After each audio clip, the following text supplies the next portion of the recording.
Okay, now we're working on the pedal line.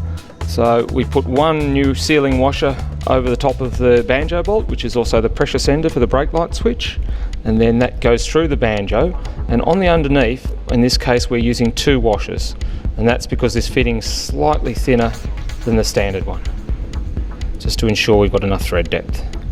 Okay, now we're hooking up the pedal line to the master cylinder, and first of all we just place the line up through there for the moment, like so. Then we move out the master cylinder, take out this cap that we put in there just temporarily, stop stuff falling down into it. We place the banjo bolt in the master cylinder.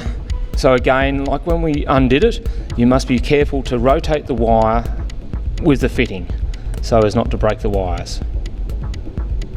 Now it's important to make sure that this fitting goes out on an angle that clears everything such as shock absorbers, exhaust systems. So in this case on the Beta we've got this at approximately 45 degrees out. And then we just tighten it up in this position and making sure that it doesn't like that rotate, so we put our finger on the other side as we tighten it. Okay, now with the master cylinder screws, I like to just apply a few drops of Loctite on each screw just before you tighten them up. Next we'll hook up the brake light switch, so we just run the wire up there. Okay, now we're just running the pedal line, and all we do is simply follow the same routing that we use for the other line. Now we remove the bleed screw from the slave cylinder, and we remove the plastic sealing cap and screw the line onto the fitting. Then we position the slave cylinder approximately in the correct position, like so. Okay, so we've got the slave roughly in the right position, so then we just nip the line up in that position, and we'll do it, make it nice and tight, and then it's ready for bleeding. We can then remove the cylinder, and we need to place that so that the port is vertical, so that any air wants to come out of this port.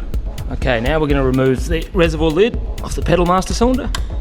Before I start bleeding the pedal master cylinder, I will top the fluid level right to the top, try not to overflow it.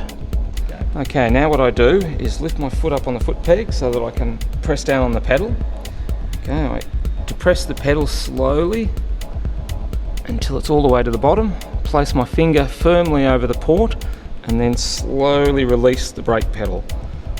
Okay, now we repeat this process, so I'm depressing the pedal until it's all the way to the bottom, place my finger firmly over the port, and then slowly release the brake pedal. And basically you repeat this until you get some fluid flowing out of the port.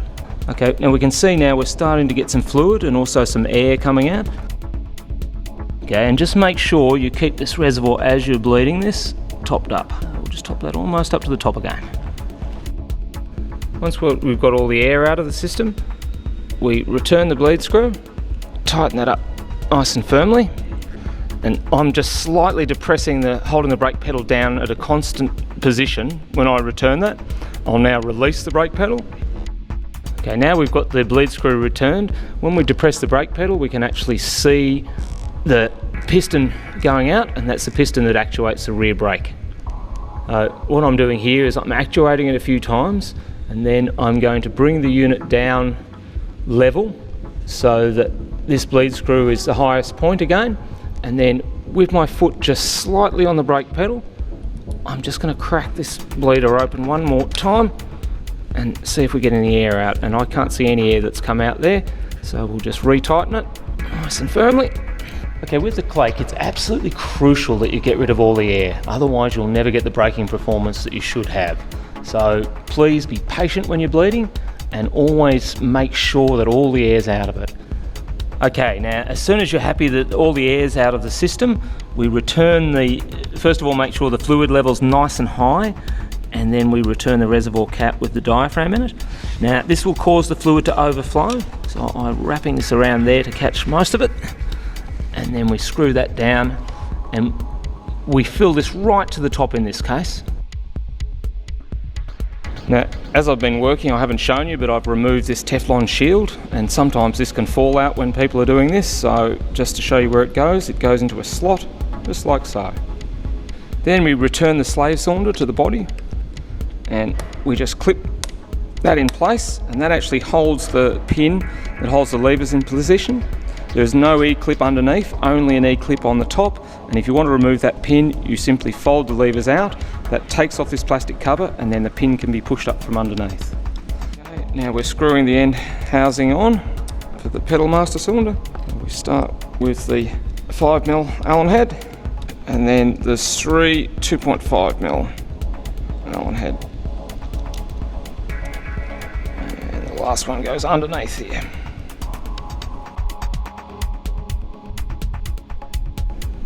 Then lastly, we tighten the top slave bolt nice and firmly, and the slave cylinder's in position. Now we've finished bleeding, we can adjust the adjuster that basically gives you clutch off the brake lever. So we'll bring that in. But one thing you must make sure of is that you've always got some free play. We'll just wind that back until there's just that little bit of free play, and that's all done.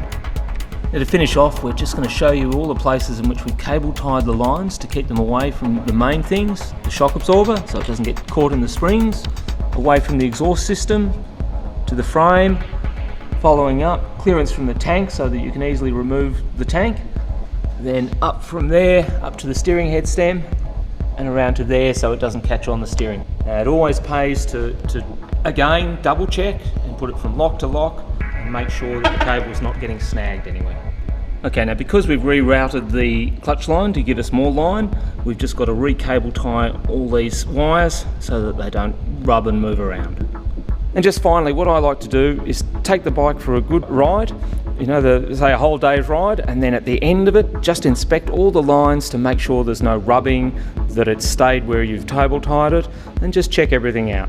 Now, depending on the bend of the bars and type of bike, if you're fitting bark busters, which I personally think is a good idea to protect the Clake, then sometimes it's necessary to put the spacer kit, which just kicks out the inside bark buster mount, 15mm. Okay, and this bark buster spacer kit's available from our website, and it just the kit includes the spacer and a longer bolt. If you want to fold the levers out, first of all you must remove the shear pin, which we removed right at the start of this procedure, and we need to return this when we're finished. But once this shear pin is out, and you can see that's the section that shears off should it get hit and fold out, then you're free to be able to fold the levers outwards. And what this does is it forces this plastic cover off, and then there's only one E-clip on the shaft, and you can just simply push it up and pull it out from underneath, and that enables you to get the levers out. Now with the levers fold out, you're able to change the cams if you want to retune the Clake. But when you put it back in, there are 3 Teflon shims. One goes to between each lever, so there's one there, and then one top and bottom, and they go in like this. And we've got a bit of brake fluid on here, so while it's out I want to clean it all up. Now we can return the lever in the body, and what we do is we hold it out not quite perpendicular, we put it roughly in position so that we can see down the hole, and the aim is to align all of these shims. And to do that, I'm going to use our 5mm Allen key and put it up through the bottom. Then with the actual pin, we push this down from the top, like so, then return the levers and then push back on the plastic cover, and that holds that pin in place. And then lastly we return the shear pin and tighten that with a 4mm Allen key, and we do that up nice and firmly. And then that prevents the levers from being able to be knocked out. But if they are forced out, it will shear that pin.